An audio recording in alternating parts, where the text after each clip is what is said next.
بندہ پوچھتا ہے کہ ماموں اپنے بھانجے کی بیوی کی زکوٰۃ نکال سکتا ہے؟ یہ مسئلہ میں نے ابھی سمجھا دیا کہ زکوٰۃ میں حالت اختیار میں بھی نیابت ہو سکتی ہے اور حالت اضطرار میں بھی نیابت ہو سکتی ہے۔ ایک آدمی نے زندگی میں زکوٰۃ نہیں نکالی اور موت کا وقت آیا تو اس نے وصیت کی کہ میرے مرنے کے بعد میری اتنی زکوٰۃ باقی ہے وہ ادا کرنا، تو حالت اضطرار میں ورثہ نائب بنا ہے تو تہائی ترکے میں سے وہ زکوٰۃ ادا کریں گے۔ زائد میں سے اگر زکوٰۃ ادا کرنی ہے اور ورثہ عاقل بالغ ہے تو زائد میں سے بھی ادا کر سکتا ہے۔ مسئلہ عبادت بدنیہ میں نیابت کا ہے، عبادت مالیہ میں تو آپ کسی کو بنا، یہ تو مسئلہ ہے کہ آپ زکوٰۃ کس کو دے سکتے ہیں اور کس کو نہیں دے سکتے۔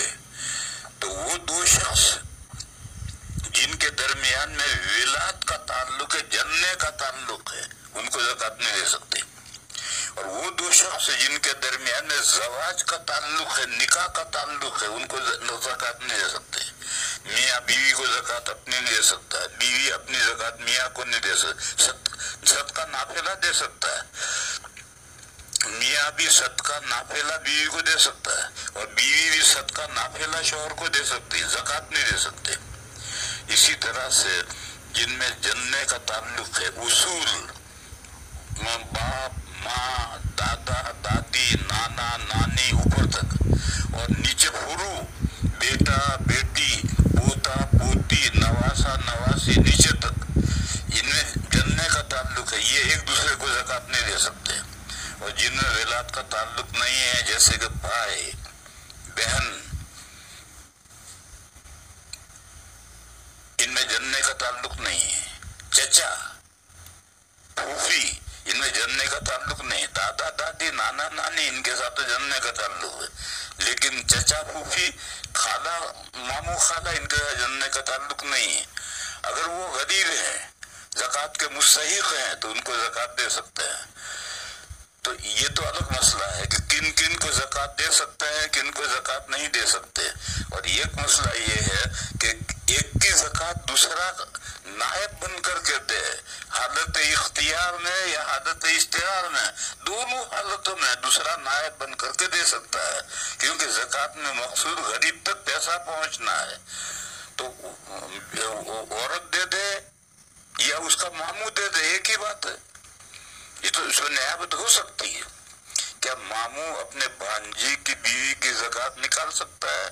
بھانجے کی بیوی کی نہیں، بھانجے کی بھی زکوٰۃ نکال سکتا ہے، حالانکہ بھانجے کے پاس خود مکان بھی ہے، ہونے دو، اور اچھا کھاتا بھی کھا بھی لیتا ہے، کھانے دو، اللہ اس کے بعد میں برکت فرمائے، اس سے مسئلے پر کیا اثر پڑتا ہے؟ مسئلہ تو ہے زکوٰۃ میں ہر حال میں، باپ نے بیٹے سے کہا بیٹا میرے مال کی زکوٰۃ دے دے، بیٹے نے ابا سے کہا ابا میرے مال کی زکوٰۃ دے دے، جائز ہے، نیابت صحیح ہے۔ اسی طرح سے صدقۃ فطر یہ زکوٰۃ کے حکم میں، صدقہ فطر ایک کا صدقہ فطر نیابتاً دوسرا کوئی بھی دے سکتا ہے، بس یہ مسئلہ الگ ہے کہ کن کن کو زکوٰۃ دینا جائز نہیں ہے، وہ مسئلہ الگ ہے، اور ایک زکوٰۃ اور صدقہ فطر کے لیے دوسرا نائب بنا ہے، بغیر امر و اطلاع کے اگر کوئی زکوٰۃ ادا کرے گا تو نہیں ہوگی، لیکن حکم دیا یا اجازت دی یا دلالتاً عرفاً اجازت ہے تو پھر وہ زکوٰۃ دے سکتا ہے۔ اس کے بعد ایک مسئلہ پوچھتا ہے کہ ایک شخص کا سفر میں سال پورا ہوتا ہے، پھر وہ ایک ایسے کاروبار میں شریک ہوا جس کاروبار کا سال رمضان پر پورا ہوتا ہے، بس اب یہ اپنا سال بجائے سفر کے رمضان پر لے جانا چاہے تو لے جا سکتا ہے نہیں لے سکتا ہے؟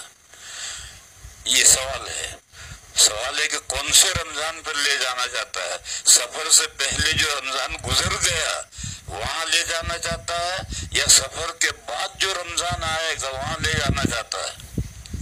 اگر سفر سے پہلے جو رمضان گزر گیا اس رمضان میں لے جانا ہے تو کوئی مسئلہ ہی نہیں، یہ تو زکوٰۃ واجب ہونے سے پہلے زکوٰۃ دے رہا ہے، دیتے کون منع کر رہا ہے؟ اور اگر سفر کے بعد جو آئے گا 8 مہینے کے بعد جو رمضان آئے گا وہاں لے جانا چاہے تو پھر اب جو یہ زائد زمانہ اس کی زکوٰۃ الگ سے دینی پڑے گی. یہ سفر زکوٰۃ ادا کرتا تھا, آگے جتنے مہینے ہیں ان کی زکوٰۃ ان کا بھی حساب کر کے زکوٰۃ دینا ہو. تو آگے رمضان میں لے جاتا ہے تو مسئلہ کھڑا ہوتا ہے, اور اگر پچھلے رمضان پہ لے جاتا ہے تو کوئی مسئلہ ہی نہیں. لاک ڈاؤن کی وجہ سے کام کاج معطل ہو گیا ہے. لاک ڈاؤن کی وجہ سے کام کاج معطل ہو گیا ہے. مجھے لوگوں نے بتلایا کہ شراب کی تو دکانیں کھل گئی ہیں, کام معطل ہو گیا, خوب شراب پی رہے ہیں لوگ, اور گھر میں کچھ کھانے کو نہیں ہے. کیا ایسے لوگوں کو زکوٰۃ کی رقم دی جا سکتی ہے؟ یہاں وہی مسئلہ ہے کہ اگر چھوٹے نصاب کا مالک ہے تو اس کو زکوٰۃ دینا جائز نہیں. لیکن آج کل مصیبت یہ ہے کہ مفتی صاحب کہتے ہیں کہ موبائل ضرورت سے زائد ہے, ٹی وی ضرورت سے زائد ہے, گھر میں جو پرانے برتن بڑے بڑے تانبے پیتل کے رکھے ہیں یہ ضرورت سے زائد ہے, عورت کے پاس کپڑے ہیں وہ ضرورت سے زائد ہے. اب ان کو بیچنے کہاں بیچ کر کے گھر میں کھانا روٹی لائے گا؟ بیچنے جانے کے لاک ڈاؤن کے زمانے میں تو بیچ بھی نہیں سکتا. بس اس پریشانی کی صورت میں ایسے آدمی کو چاہے وہ چھوٹے نصاب کا مالک ہو اس کو زکوٰۃ کی رقم دی جا سکتی. لیکن اگر لاک ڈاؤن نہیں ہے تو اس کے بعد جو ضرورت سے زائد چیزیں ہیں ان کو بیچ کر اپنا گزارا کرے, زکوٰۃ کے پیسے کیوں لے؟ لیکن آج کل تو بیچ بھی نہیں سکتا, بیچنے کے لیے بھی کہا جائے گا. اس لیے آج کل کے زمانے میں اس کو زکوٰۃ دی جا سکتی ہے. ایک آدمی ہے اس کی حالت اچھی نہیں ہے, وہی مسئلہ آیا کہ وہ سید ہے, مرد بھی سید ہے عورت بھی سید ہے, اور حالت اچھی نہیں ہے, بہت غریب ہے, کمزور ہے, تو ہیلا کر کے اس کو زکوٰۃ دے. تو اس سلسلے میں سمجھو کہ آج کل جو دنیا میں آج کل زکوٰۃ جو حرام تھی وہ 5 خاندانوں کے لیے حرام تھی.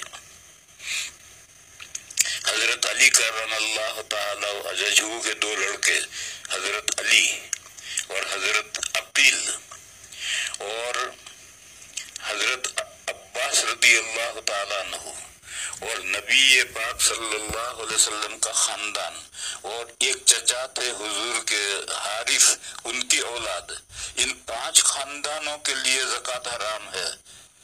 لیکن یہ تو سارا مسئلہ گاؤں خرد ہو گیا اور سب لوگ سمجھتے ہیں کہ صرف حضرت حسن اور حضرت حسین کے اولاد کے لیے زکوٰۃ حرام ہے. حالانکہ زکوٰۃ تو ان 5 خاندانوں کے لیے زکوٰۃ حرام ہے. حضرت علی کرم اللہ تعالی وجہہ کے 17 لڑکے تھے, اور یہ 2 صاحبزادے حضرت حسن اور حضرت حسین یہ تو حضرت فاطمہ کے پیٹ سے تھے, یہ الگ ہے. ان کے علاوہ 15 لڑکے اور تھے جو علوی کہلاتے تھے, ان کی دنیا میں پتہ نہیں کتنی اولاد ہے, کہاں ہے, اور عقیل کی کیا اولاد کہاں ہے. اور اسی طریقے پر حضرت عباس کے تو پتہ نہیں کتنے لڑکے تھے, ان کے ساری اولاد, اور حارث کی جو ساری اولاد یہ سب کے لیے زکوٰۃ حرام ہے. لیکن اب مسئلہ سمٹ کر کے رہ گیا 2 صاحبزادوں کے اولاد میں. پھر اس کے بعد میں یہ 2 صاحبزادوں کی اولاد جو سید کہلاتی ہے اس میں بھی ڈپلیکیٹ سید بہت ہو گئے. بعض علاقے ہیں ان علاقوں میں تو کوئی غیر سید ہے ہی نہیں, ہر آدمی کہتا سید فلاں سید فلاں سید فلاں, ہر ایک اپنے نام کے ساتھ سید دکھاتا ہے. تو کیا سارے سید اسی صوبے میں گھس گئے جا کر؟ اور ایک ملک تو ایسا ہے کہ حبشی کہتے ہیں میں بھی سید ہوں. ارے حضور کی اولاد میں حبشی کالے کہاں سے آ گئے؟ اس لیے ڈپلیکیٹ سید بہت ہو گیا ہے. جیسے ڈپلیکیٹ سیدوں کا تو مسئلہ نہیں ہے, البتہ وہ سادات جن کا نسب نامہ موجود ہے, جیسے میرے استاد تھے حضرت مفتی سید مفتی مہدی حسن صاحب, وہ حضرت پیران پیر حضرت شیخ عبد القادر جیلانی کے اولاد میں تھے, اور ان کے پاس نسب نامہ پورا تھا, اور وہ ان کی کتابوں میں چھپا ہوا بھی نسب نامہ ہے. ایسے پکے سید ہیں, آج بھی ہیں, آج بھی ایسے سادات ہیں کہ جو پکے سادات ہیں ان کے پاس نسب نامہ ہے. ان سادات کے لیے بھی حضرت مفتی مہدی حسن صاحب قدس سرہ جو دارالعلوم دیوبند کے صدر مفتی تھے اور میرے استاد تھے جن سے میں نے افتاء سیکھا ہے، ان کا فتویٰ یہ تھا کہ ان کو بھی زکوٰۃ دینا جائز ہے، جبکہ اب خمس کا مصرف نہیں رہا۔ جہاد اور جہاد میں مال غنیمت اور مال غنیمت میں سے خمس وہ مصرف اب باقی نہیں رہا، تو ان کو اس میں سے یہ زکوٰۃ ان کو دینا جائز ہے۔ اگرچہ عام طور پر مفتی اس کی اجازت نہیں دیتے، میں بھی نہیں دیتا، میرے استاد کا فتویٰ تھا، لیکن میں بھی یہ فتویٰ نہیں دیتا۔ میں تو یہ کہتا ہوں کہ بھئی زکوٰۃ کے بارے میں تو یہ 40واں جو ہے زکوٰۃ، اس کے بارے میں کیوں پوچھتا ہے؟ تیرے پاس جو 39 حصے جو باقی ہے، کیا تو اپنے پیغمبر کی اولاد کی تعاون ان 39 حصوں میں سے نہیں کر سکتا جو تو 40 کے بارے میں پوچھتا ہے؟ اس لیے ہیلے حوالے کرنے کی ضرورت کیا ہے زکوٰۃ کے لیے؟ ارے بھئی تیرے پاس جو 39 حصے ہیں جو زکوٰۃ کے علاوہ ہے، ان میں سے کرنا مدد ان سادات کی۔ مغرب اور عشاء کے فرائض کے آخری شفعوں میں قراءت سری واجب ہے، میں نہیں جانتا کہ واجب ہے۔ جماعت سے نماز پڑھ رہے تو پہلی جو 2 رکعتیں ہیں اس میں جہرن پڑھنا واجب ہے، یہ تو میں جانتا ہوں، لیکن آخری رکعتوں میں تیسری اور چوتھی میں سرن پڑھنا واجب ہے، میں نہیں جانتا، مجھے یاد نہیں مسئلہ۔ اگر کوئی جہر کر لے تو نماز ہوگی یا نہیں ہوگی؟ دیکھو میرے بھائیو، ایسے مسئلے مجھ سے مت پوچھو، میں کوئی کتابیں لے کر دارالافتاء کھول کر یا تھوڑی بیٹھا ہوں جو کتابوں میں دیکھ کر تمہیں مسئلے بتاؤں گا۔ یہ سارے ہندوستان میں بے شمار دارالافتاء ہیں، ان دارالافتاءوں سے مسئلے پوچھو۔ ایسا ہی امام مغرب کی نماز میں سورہ 3 پڑھ رہا ہے اور اللہ چھوڑ دیا تو نماز ہوئی یا نہیں ہوئی؟ مجھے کیا معلوم، یہ دارالافتاءوں سے پوچھو۔ یہ سب مسائل ایسے ہیں کہ ان کے لیے کتابیں چاہیے، کتابوں میں دیکھ کر کے جواب دیا جائے گا، ایسے سر اٹھا کر کے جواب نہیں دیا جاتا، ایسے باتیں مت پوچھو مجھ سے۔ اس کے بعد ایک سب بندہ کہتا ہے کہ آپ نے کہا تھا کہ تلقی من الخارج جائز نہیں ہے، اور یہ بھی مسئلہ آپ نے بتلایا کہ ایک آدمی تنہا نماز پڑھ رہا تھا، دوسرے نے آ کر کہا کہ میں آپ کی اقتدا کر رہا ہوں، اور تنہا پڑھنے والے نے امام ہونے کی نیت کر لی تو اب اس کو امامت کا ثواب بھی ملے گا اور امامت کے احکام بھی لازم ہوں گے۔ تو وہ کہتا ہے کہ کہنے والے نے کہا کہ میں اقتدا کر رہا ہوں اور اس نے سن کر کے امامت کی نیت کر لی تو تلقی من الخارج ہوئی۔ یہ تلقی من الخارج کو سمجھا ہی نہیں۔ دیکھو ہم نماز پڑھ رہے ہیں، جدار قبلے پر بڑے موٹے حروف میں لکھا ہے نصر من اللہ و فتح قریب، نماز پڑھتے ہوئے نظر پڑی اور سمجھ گئے ہم، تو یہ سمجھ جانا اسے نماز فاسد نہیں ہوتی، یہ تلقی من الخارج نہیں ہے۔ اگر آپ پڑھیں چاہے جہرن نہ پڑھیں سرن پڑھیں تو نماز فاسد ہوگی، لیکن نظر پڑھنے سے سمجھ جانے سے نماز فاسد نہیں ہوتی۔ اسی طرح سے کسی نے کہا کہ آپ نماز پڑھ کے تھوڑی دیر رکے ہیں، آپ نے سن لیا اور آپ سمجھ گئے تو اس سے نماز فاسد نہیں ہوتی، اور یہ تلقی من الخارج نہیں ہے، تو تلقی من الخارج کو سمجھتا ہی نہیں ہے۔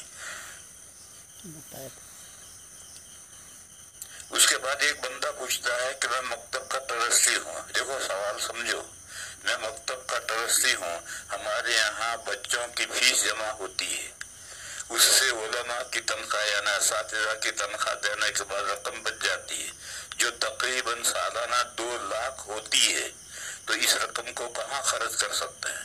سوال یہ کہ تم بچوں سے اتنے زائد رقم فیس لیتے کیوں ہو؟ اپنے ضرورت گزارے کے بقدر فیس لو، کیوں بچاتے ہو؟ اب یہ پوچھتا ہے کہ یہ جو 2 لاکھ روپے ہر سال کے 2 لاکھ روپے جمع ان کو کہاں خرچ کریں؟ ارے سروس یہ میرے دوست احباب کہہ رہے ہیں کہ مدرسین کو بیچاروں کو ناشتے کے بقدر بھی تنخواہ نہیں دیتے ہو، ان کی تنخواہیں بڑھاؤ اور بڑھا کر کے جو تنخواہوں کی ضرورت ہے اس ضرورت کے بقدر فیس لو، اسے زائد فیس لیتے کیوں ہو؟ یہ تو سروس چارج ہے، یہ تو تو سروس چارج ہے، جتنی سروس کرتے اتنا چارج الگ کر لو، اس سے زائد پیسے لے کر کے بیلنس کر کے بھی مسئلے پوچھتے ہو کہ یہ رقم کہاں خرچ کرے، اور اساتذہ کی تنخواہیں بڑھاؤ اور طلباء سے فیس اتنی ہی لو کہ جتنی تمہاری ضرورت ہے۔ اس کے بعد ایک بندہ پوچھتا ہے کہ آپ نے فرمایا تھا کہ آخرت غیب ہے اور رسول اللہ صلی اللہ علیہ وسلم کو آخرت کا علم ہے، تو رسول اللہ صلی اللہ علیہ وسلم کو علم غیب کیوں نہیں؟ علم غیب تو سب کو ہے، ہمیں بھی ہے، لیکن غیب کلی یعنی جتنا اللہ جانتے ہیں اتنا سارا علم حضور کو نہیں تھا، نہ ہمیں ہے نہ حضور کو تھا، اور جتنا علم اللہ نے اپنے رسولوں کو بتلا دیا اب وہ غیب نہیں رہا۔ قرآن کریم میں سورہ جن کے آخر میں ہے فَلَا يُظْهِرُ عَلَىٰ غَيْبِهِ أَحَدًا، اللہ اپنے غیب سے کسی کو واقف نہیں کرتے، إِلَّا مَنِ ارْتَضَىٰ مِن رَّسُولٍ فَإِنَّهُ يَسْلُكُ مِن بَيْنِ يَدَيْهِ، جس رسول کو جتنا غیب بتلانا ہوتا ہے وہ بتلا دیا، پھر اس رسول نے وہ غیب اپنی امت کو بتلا دیا، تو اب وہ امت کے لیے بھی غیب نہیں رہا۔ قرآن کریم میں ہے 20ویں پارے کے بالکل شروع میں ہے قُلْ لَا يَعْلَمُ مَنْ فِي السَّمَاوَاتِ وَالْأَرْضِ غَيْبَ إِلَّا اللَّهُ وَمَا يَشْعُرُونَ أَيَّانَ يُبْعَثُونَ، کہو کہ آسمانوں میں اور زمین میں جتنی پوشیدہ باتیں ہیں ان کو اللہ کے سوا کوئی نہیں جانتا۔ پھر مثال ماری، بتاؤ دوبارہ مرنے کے بعد تم زندہ کب ہوگے؟ کوئی بھی نہیں جانتا۔ یہ ایک مثال ماری ہے کہ مثال بتاؤ کہ تم مرنے کے بعد کب زندہ ہوگے، کوئی نہیں جانتا۔ تو جو باتیں اللہ نے بتلا دی وہ غیب نہیں رہی، نبی کو بتا دی وہ غیب نہیں رہی، امت کو بتا دی وہ غیب نہیں رہی۔ تو آخرت کی اور دوسری دنیا کی جتنی جنت جہنم کی جتنی باتیں حضور کو تو لے جا کر کے دکھایا اور دکھا کر کے اور حضور نے آ کر ہمیں بتایا، یہ چیزیں غیب نہیں ہیں، لیکن اللہ کے علوم اتنے ہی نہیں ہیں۔ اللہ کے علوم تو تو غیر منحصر اللہ کے علوم ہیں، وہ جو اللہ کے علوم غیر منحصر ہیں جو اللہ نے انبیاء کو بھی کسی نبی کو بھی نہیں بتائے ہیں۔ یہی ایک مثال ہے کہ مخلوقات مر رہی ہے، مرنے کے بعد کب زندہ ہوگی کس کو کوئی نہیں جانتا۔ بس یہ جو غیب کلی حضور کو نہیں ہے، لیکن جزوی غیب تو حضور کو بھی تھا اور حضور نے ہم کو بھی بتایا ہے۔ ہم فرشتوں کو مانتے ہیں، جنت کو مانتے ہیں، جہنم کو مانتے ہیں، یہ سب ہمارے لیے غیب ہی تو ہے، اور پھر ہم جانتے ہیں، لیکن یہ ہم خود نہیں جانتے، اللہ کے نبی نے بتایا ہے۔ اسی طرح سے اللہ کے نبی کو وحی کے ذریعے سے جو بتایا، دیکھو میں مثال دوں، یہ جو قرآن کریم ہے یہ حضور کے زمانے تک غیب تھا، یہ لوح محفوظ میں متمثل ہوا تھا، وہاں سے آگے نہیں تھا، بس لوح محفوظ میں ہی ہے، اور اس کو کوئی نبی نہیں جانتے تھے۔ جب دنیا میں قرآن نازل کرنے کا وقت آیا تو پھر پہلا تمثل اس نے دوسرا تمثل اختیار کیا، بیت معمور میں آیا، پھر وہاں سے جبرائیل کے ذریعے حضور پر آیا، اب آہستہ 23 سال میں پورا قرآن کریم آ گیا۔ اب قرآن کریم حضور کے لیے غیب نہیں رہا، اور اب یہ قرآن کریم ہمارے بھی غیب نہیں رہا، لیکن حضور پر نزول شروع ہوا، اس سے پہلے تو قرآن کریم بھی غیب تھا۔ بس آخرت کی باتیں ہیں، یہ جو کہہ رہا ہے کہ آخرت غیب ہے، آخرت غیب ہے، یعنی اس کے سارے جزیات غیب نہیں ہیں، اس کے بہت سے جزیات، جنت، جہنم، فرشتے، عذاب، جو حدیثوں میں بیان کیا، قرآن کیا گیا وہ غیب نہیں رہا، باقی جو باتوں کا بیان نہیں آیا وہ غیب ہے۔ تو رسول اللہ کو علم غیب کیوں نہیں ہے؟ رسول اللہ صلی اللہ علیہ وسلم کو بے حساب غیوب کا علم اللہ نے دیا تھا، اور حضور نے اپنے علوم میں سے بہت سے ہمیں بھی بتلائے ہیں، لیکن سارے غیوب جتنا اللہ جانتے ہیں وہ سارے غیوب اللہ نے کسی کو نہیں بتلائے، اللہ نے اپنے حبیب کو بھی نہیں بتلائے ہیں۔ اور خود قرآن کریم میں ہے کہ 5 باتیں غیب کی چابیاں ہیں، یعنی غیب ایک بہت بڑا محل ہے، وہ بند ہے، اس کا تالا بند ہے، اس کی چابی ہے، وہ چابی ہے 5 باتیں ہیں۔ مثلاً ایک بات یہ ہے کہ جب میاں بیوی ملتے ہیں اور نطفہ مادر رحم میں پڑا، اب اس نطفے پر کیا کیا احوال گزریں گے کوئی نہیں جانتا، اللہ جانتا ہے۔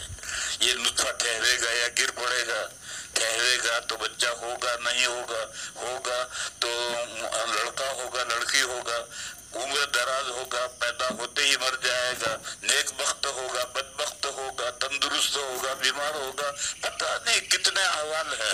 قرآن کریم میں من نہیں ہے۔ جو لوگ عربی جانتے ہیں وہ سمجھ سکتے ہیں کہ یعلم ما فی الارحام، وہ چیز جو بچہ دانیوں میں ہے، یعنی نطفہ بچہ دانیوں میں پڑا، ابھی وہ ماں ہے یعنی غیر ذویل العقل ہے، اس پر کیا کیا احوال گزریں گے یہ سب اللہ کو پتا ہے۔ اور یہ ایک چابی ہے کہ یہ بچہ دانے میں جا کر کے یہ نطفہ پڑا، یہ ایک چابی ہے۔ اس کے بعد جو کچھ آگے پیش آنا ہے وہ سارا اللہ جانتا ہے اور کوئی نہیں جانتا۔ نبی پاک صلی اللہ علیہ وسلم سے جب پوچھا گیا متى الساعة، تو حضور نے فرمایا کہ یہ جو قیامت کب آئے گی یہ تو ان 5 باتوں میں سے پہلی بات ہے جس کو اللہ کے علاوہ کوئی نہیں جانتا۔ ان اللہ عنده علم الساعة، اللہ کے پاس ہی قیامت کا علم ہے، لہذا نہ میں جانتا ہوں نہ آپ جانتے ہیں، اور آپ جتنا جانتے ہیں کہ قیامت آنے والی ہے میں بھی اتنا جانتا ہوں، اور کب قیامت آئے گی آپ بھی نہیں جانتے میں بھی نہیں جانتا۔ اس لیے نبی پاک صلی اللہ علیہ وسلم کو علم غیب نہیں تھا۔ یہ کون کہتا ہے غیب نہیں تھا؟ بے شمار غیوب کا علم اللہ نے دیا ہے، اور یہ آیت ہے کہ فَلَا يُظْهِرُ عَلَى غَيْبِ أَحَدًا إِلَّا مَنِ ارْتَضَىٰ مِن رَّسُولٍ فَإِنَّهُ يَسْلُكُ مِن بَيْنِ يَدَيْهِ وَمِن خَلْفِهِ رَصَدًا۔ بس یہ غیب تو تھا، غیب کلی کسی کو حاصل نہیں۔ اور کچھ بندے کہتے ہیں ذاتی اور عطائی کا فرق کرتے ہیں، ذاتی اور عطائی کا فرق محمل ہے۔ اللہ کا علم ذاتی بھی ہے، اور اللہ نے جو اپنا ذاتی علم ہے کسی کو نہیں دیا ہے، وہ اللہ کے ساتھ خاص ہے۔ اور فرمایا کہ کہہ دو کہ لا یعلم من فی السماوات والارض الغیب الا اللہ، کہہ دو کہ آسمانوں میں اور زمین